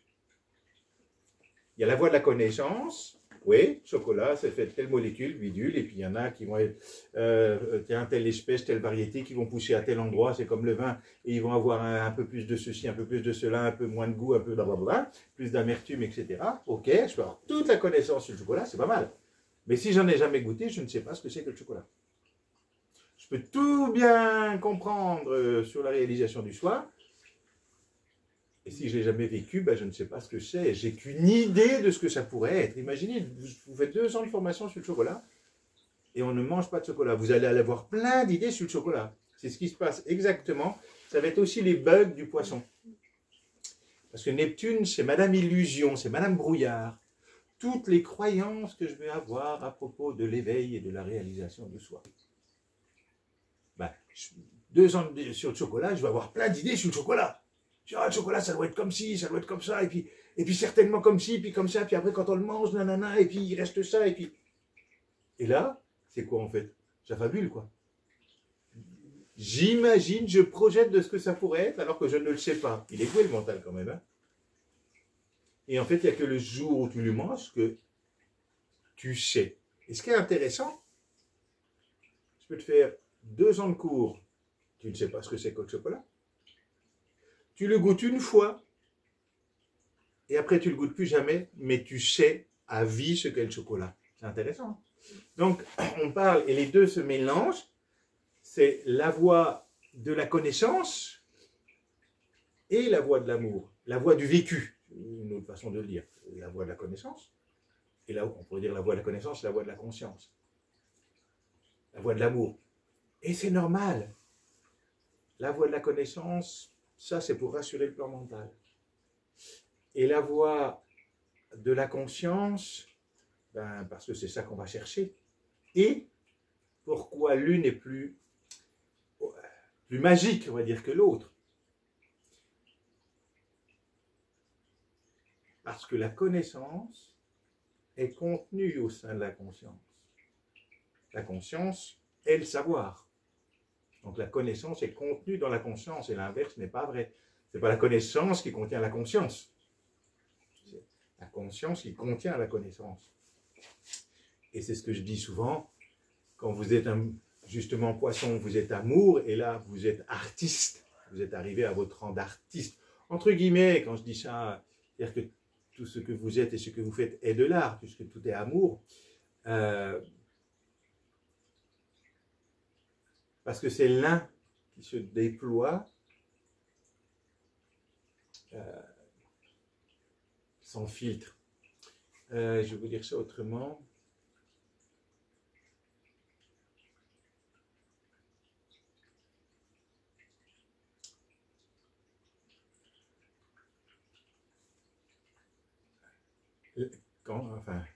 Quand l'un, c'est toujours que l'un qui se déploie, mais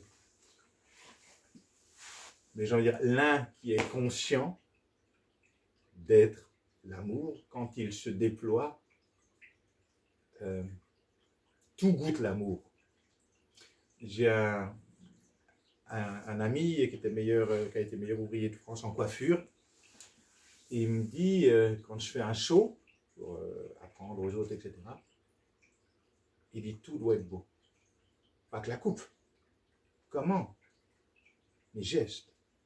Tout doit être beau. C'est de l'art. Tout doit être beau. Pas que la coupe, le bidule, non. Comment je tiens le peigne, comment je tiens le ciseau, comment je danse. Et alors, la coupe est un show, la coupe est belle, les gens regardent, la personne se fait coiffer, et c'est un spectacle, c'est une danse. Et c'est en fait, ça touche, parce que c'est beau, parce que c'est l'amour qui se révèle. Et vous voyez, enfin, c'est pas forcément facile de faire passer le truc, mais vous voyez ce que je veux dire par là. Tout est, waouh, tout est beau, quoi.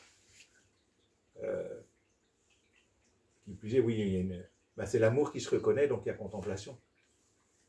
L'amour qui se reconnaît, c'est la contemplation. Donc avec le poisson, on arrive là.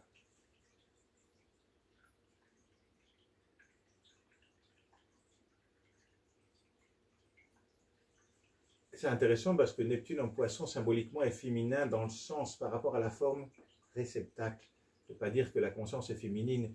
Ça veut dire qu'au niveau de la forme, émetteur, récepteur, nous sommes plus émetteurs. Hein, on veut, on cherche, on est yang, émetteur. D'ailleurs, il y a qu'à regarder, cette société, elle est machiste, parce qu'elle est yang, masculine, machiste. Émetteur, convexe. Et le chemin, c'est que la forme puisse s'ouvrir à la croyance de vulnérabilité, puisque celui-là que je suis n'est pas vulnérable.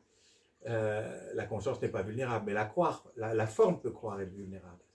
Et le chemin, c'est de devenir cave, réceptacle, pour accepter de recevoir l'amour que je suis. Mais l'amour que je ne veux pas, parce que je risque de mourir à moi. Vous voyez le truc? Donc Neptune, le poisson Neptune, qui est la planète médiumnique, la planète c'est la guérisseuse en quelque sorte. Hein. C'est soit la guerrière, soit la guérisseuse, hein, quelque part, Neptune. Et donc avec le poisson, voilà, elle va nous emmener à découvrir, comme l'eau qui est d'une grande éponge, que nous sommes tout cela qui est. Et c'est vraiment le poisson qui nous emmène à « je suis tout cela qui est ». Je suis tout cela qui est, y compris cette forme-là, hein, mais je suis tout cela qui est. Je suis et le jour et la nuit, et la pluie et le beau temps, et le chaud et le froid, je suis tout cela qui est. Est-ce que ça pourrait être autrement d'ailleurs? Est-ce que ça pourrait être autrement? Ça ne peut pas. En fait, ce qui peut être difficilement compris par un mental limité devient, mais d'une évidence même, lorsque vous en arrivez là. Tu dis, mais c'est évident, ça ne peut pas être autrement. Alors qu'avant, tu dis, oui, parce que tu essayes de comprendre l'infini avec une tête limitée, ça ne marche pas. Mais, cela dit, la voie de la connaissance permet d'arriver là. Donc, nos dragons d'eau nous racontent tout ça. Bon, ben là, tu en es à ton... 58 millième karma, t'en peux plus. Et là, t'arrives, tu vois, c'est comme, à vous redoubler. Oh non. Encore, j'en peux plus. Et y a-t-il quelqu'un pour redoubler? Eh bien non, puisqu'il y a toujours un qui s'est amusé par lui-même, avec lui-même, pour lui-même.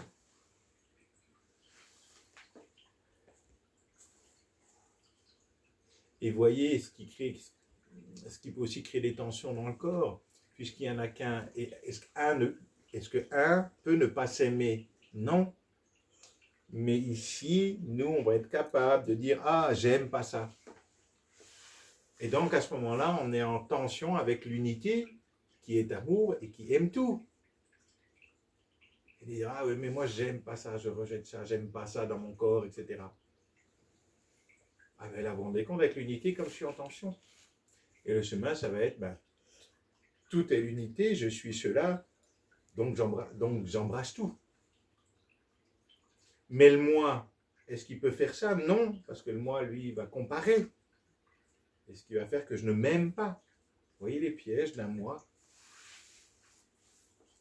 L'un ne compare pas, mais le moi va comparer.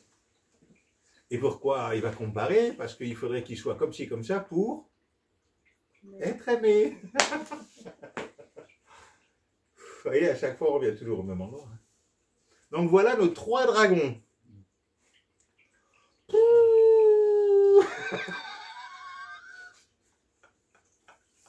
Et voyez, finalement, y a-t-il un événement, une expérience, une situation qui ne servirait pas à revenir à l'un que je suis? À chaque fois, tout ce que je vis, la rupture sentimentale, le deuil, le départ de machin, le licenciement, c'est fait pour tout doucement discerner et revenir à la maison. En fait, je vais le dire de façon différente. Une fois de plus, essayez pas de saisir ça avec le mental, mais avec du discernement, ce qui est différent. Ce que je vis est toujours pour un mieux. Alors ça dépend, si je pars de pire, bon bah... Voilà. Mais tout ce que je vis est parfait, entre guillemets, mais le mental, il ne peut pas comprendre ça. Tout ce que je vis est parfait, c'est toujours pour un, entre guillemets, mieux. J'ai mis entre guillemets, parce que ça, c'est encore un jugement mental. On pourrait dire grandir. Comment? Oui, ben, avancer à reconnaître que je suis tout cela qui est. Cela dit, après ce voyage dans les océans avec nos amis de l'eau. D'ailleurs, c'est rigolo parce que le scorpion, il n'est pas trop dans les océans. Il est plutôt dans le désert, hein, l'océan de sable. Donc c'est intéressant parce qu'on a 2 éléments très hauts, hein, le cancer avec la lune et le poisson avec la lune. Puis au milieu, tu as Pluton avec le scorpion. Qui vient comme assécher toutes nos croyances et donc dissoudre et assécher toutes nos croyances vis-à-vis de l'amour. Qu'est-ce que l'amour? Qu'est-ce que doit être l'amour? Parce qu'il y a l'amour vu d'un mental. L'idée de l'amour. L'idée de l'amour, c'est quand tu m'aimes. Voilà, ça c'est l'idée d'un humain, vous voyez, par exemple. L'idée de l'amour, c'est quand tu me fais des cadeaux. Oui, alors qu'en fait, je te fais des cadeaux pour t'acheter, pour, etc., etc. Donc, vous voyez, il y a toutes les idées que j'ai sur l'amour. Et d'ailleurs, c'est très, voilà, le scorpion qui est plutôt dans le désert, qui est là comme pour assécher les illusions, les croyances que j'ai à propos de l'amour. Et Dieu sait si on en a un. Je serai heureux si. Ouais, voilà, vous voyez, enfin, on connaît tout ça par cœur, quoi. On connaît tout ça par cœur. Ah, moi, le loup. Oui, il n'y a que toi. Toi, ouais, t'as un amour. Oui, toi, t'as un amour. Oui, toi, t'as un amour. T'as un amour, toi? Ouais, t'as un amour? Oh, ouais, tu es une petite crème. Oui. Ouf. Allez, sur ce protocole, Ferme les yeux, n'ouvre la bouche, serre les fesses. C'est important, sinon ça marche pas. Ah, et c'est les protocoles obligatoires à la patrouille. Hein. Ça, c'est là si tu ne les fais pas.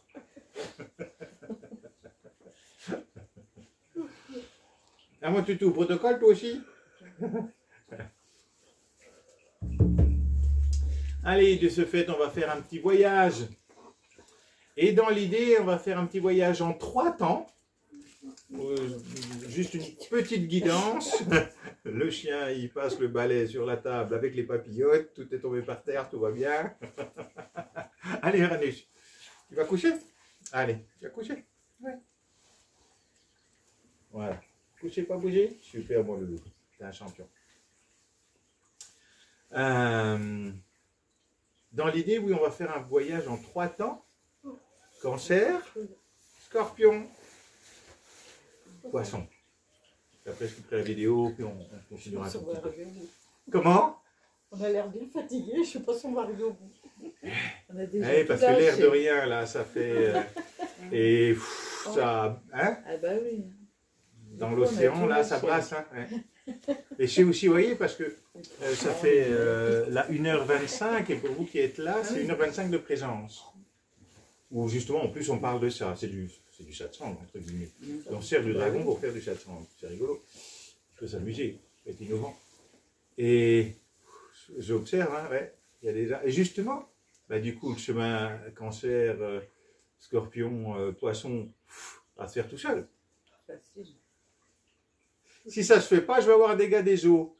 Donc, s'il y a un dégât des eaux, je vous envoie la facture. Hein. Allez, bon voyage à tout le monde. Donc, dans l'idée, on va commencer le jeu. Allez, on ferme les yeux tranquillement. Et tout ça sans effort, parce que ce n'est pas un moi qui fait. Alors, vous pouvez vraiment vous abandonner, vous déposer le plus possible, parce que ce n'est pas un moi qui fait. Alors, keep cool, on va juste laisser faire. Et l'idée du voyage, c'est de se laisser partir dans un rêve éveillé depuis notre âme d'enfant, qui a cette imagination fertile, on va dire ça comme ça. Et puis, pour commencer ce voyage, eh bien, on va invoquer l'énergie du cancer, le signe du cancer, l'énergie du cancer, à venir nous accompagner à transformer, puisque c'est un processus de transformation, à venir nous aider à transformer nos attachements, et nos attachements, ça peut être le besoin d'amour, comme la colère, hein, tout ce qui nous attache encore à papa et maman, aux référents. Et peut-être, si vous êtes parent, le détachement avec vos enfants, parce que ça peut marcher dans les deux sens. Voilà, le cancer vient nous aider à notamment nous détacher, de transformer l'enfant en adulte principalement. Mais peut-être que si vous êtes parent, vous pouvez aussi, sur ce chemin, lâcher vos enfants. Et puis, laisser faire le cancer, il sait très bien ce qu'il a à faire, qui est le fait de la vie, en fait. Bon voyage avec le cancer.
j'arrive à être comme un adulte qui a gardé son âme d'enfant,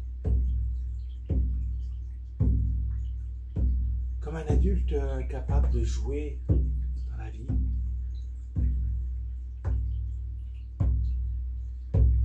Et de continuer à regarder la vie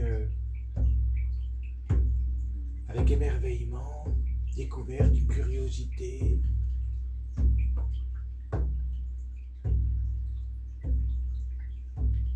À la fois de découvrir qui tu es, et puis de découvrir la vie, tout ça à la fois. Ouais, avec cet émerveillement, cette curiosité de l'enfant, de l'âme d'enfant.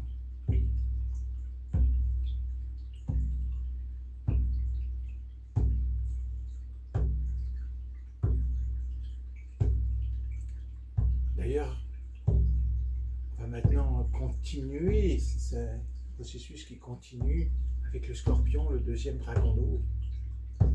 Et la première chose que je t'invite à lâcher, est-ce que tu peux lâcher l'adulte sérieux? C'est celui qui se prend au sérieux pour pas être n'importe qui, pour être aimé et reconnu. Est-ce que celui-ci, qu'est-ce qui se passe si tu le lâches? Qu'est-ce qui se passe si tu l'enlèves, l'adulte sérieux? Qu'est-ce qui se passe si tu te détaches, si tu te décolles de l'adulte sérieux pour paraître comme il faut dans une société et qui te rend peut-être très malheureux? Amuse-toi à enlever pour jouer l'adulte sérieux et de voir ce que ça fait à l'intérieur.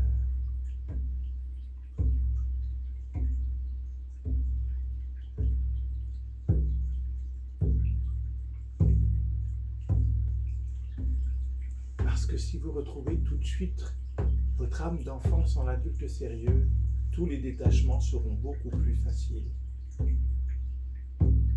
L'enfant fait le château de sable à la mer. Et juste avant de partir, il joue parfois à tout détruire. Oh, le papa est scandalisé. Parce que le papa sérieux, lui, tient à son château de sable. Et l'enfant, lui, il trouve ça rigolo de créer et de détruire, parce que la vie est création, destruction. Qui plus est, la marée, de toute façon, le détruira. Et donc, l'enfant, il a cette facilité à faire et défaire, à créer et décréer, en quelque sorte. Alors que l'adulte, il tient, il est attaché à beaucoup de choses, parce qu'il a peur de manquer très souvent. Alors, je lâche cet adulte sérieux que j'ai construit, que j'ai créé de toutes pièces pour correspondre à ce qu'on attend de moi et ce qui pourrait faire en sorte qu'on m'aime et qu'on me reconnaisse. Enlever les tenues, les armures parfois.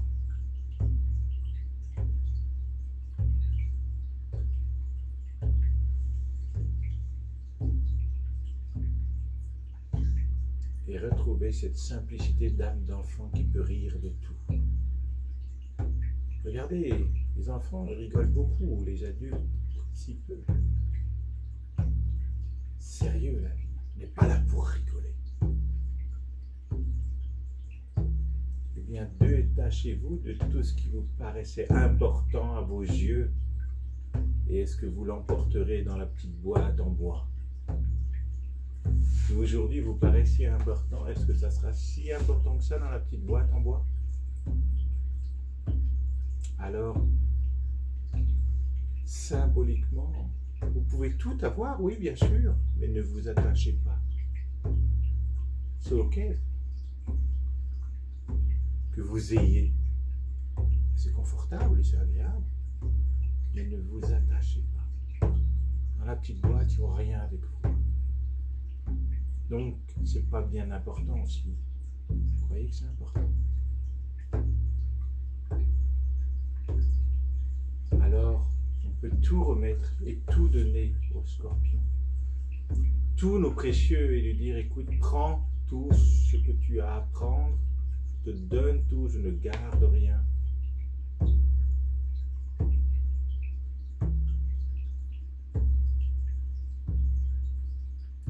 Et qui plus est, si je suis tout cela qui est-ce que je peux réellement, vu de l'un, est-ce que je peux réellement perdre quelque chose si je suis tout cela qui est? Faut à moi pour avoir peur de perdre quelque chose. Et faut-il encore croire que j'ai quelque chose? Et c'est tout le jeu du Scorpion. Donne-lui tous tes précieux. Donne-lui tous tes attachements. Et ne garde rien. Dépouillement. Légèreté, simplicité.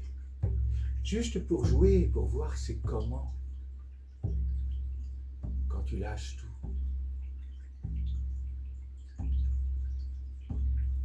Lâche les situations. Lâche les événements.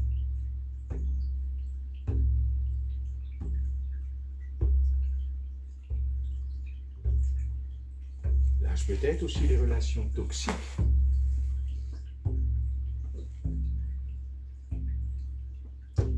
Lâche tous les objets. Donne aussi au Scorpion la colère, la tristesse. Il y a comme un mois pour porter tout ça. Donne-lui tout ça. Ne le garde pas personnellement.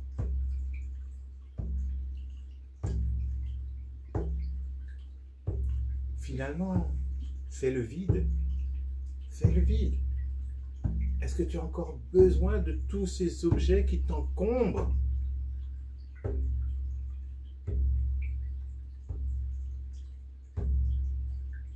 Et tous ces objets, au sens le plus large du terme, qui m'encombrent, je les trouve dans mon grenier, dans mon garage, à la cave. Vous savez, dans toutes ces armoires qui sont pleines d'objets qui ne servent plus. C'est la même chose. La vie est sans cesse un miroir.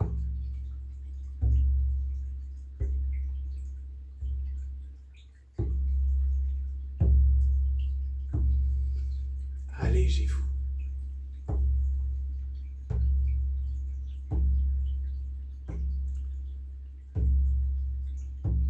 Lâchez lest.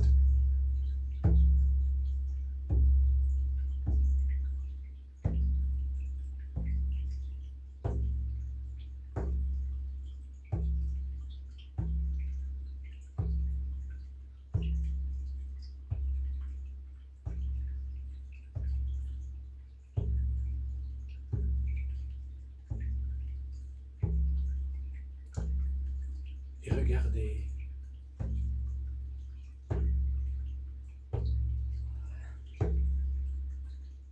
Au fur et à mesure du chemin, vous avez lâché tout ce que vous pensiez avoir.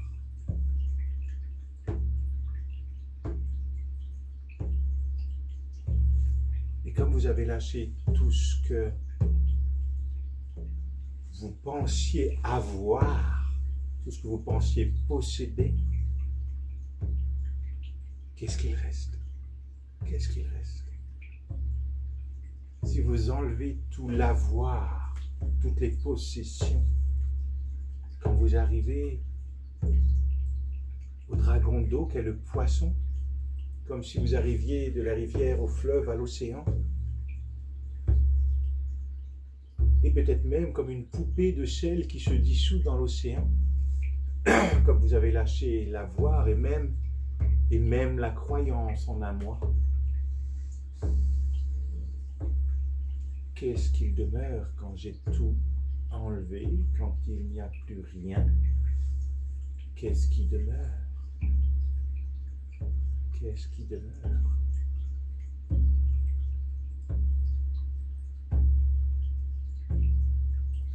Et je ne cherche même plus à comprendre ce que je vis et pourquoi je le vis. Justement, j'arrête de vouloir avoir la compréhension. Je cherche juste, d'ailleurs je ne le cherche plus, je vis cela qui est. Je vis cela qui est, et pour jouer, je vis cela qui est sans moi. Comme si pour jouer, j'enlevais le moi. Comme si pour jouer, j'enlevais la croyance d'un moi. Pour jouer. Et j'observe ce qui se passe quand même ce moi, je le lâche. Et que demeure-t-il quand j'enlève ce moi? Sans chercher à comprendre quoi que ce soit, juste dans le vécu. Juste dans le vécu.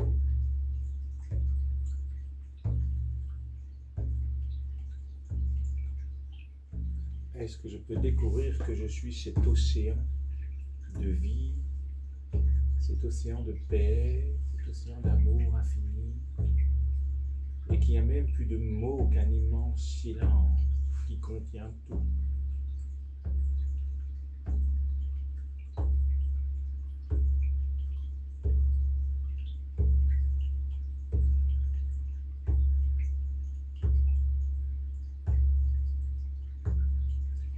Et juste goûter, contempler cela qui est, cela qui se vit. Ça ne s'explique pas, cela se vit.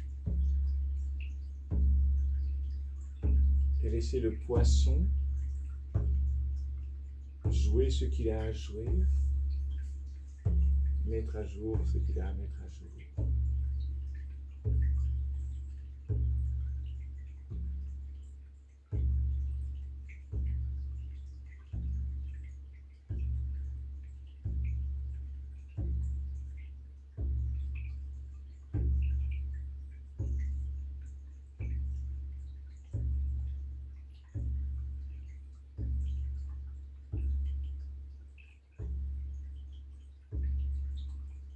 Sans moi,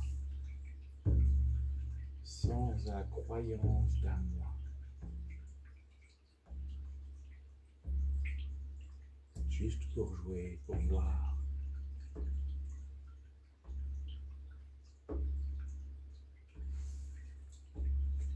Sans chercher à le comprendre. Sans chercher à le saisir ou à le garder. Puisque tu es cela. Tu es cela et tu as toujours été cela. Et tu l'as toujours su.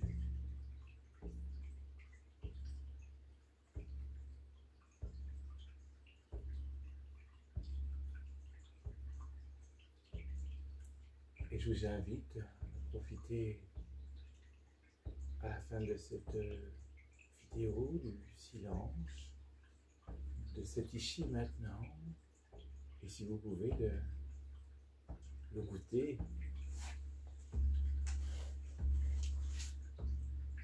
le plus longtemps possible, afin que ça infuse, que ça s'intègre. Merci à vous.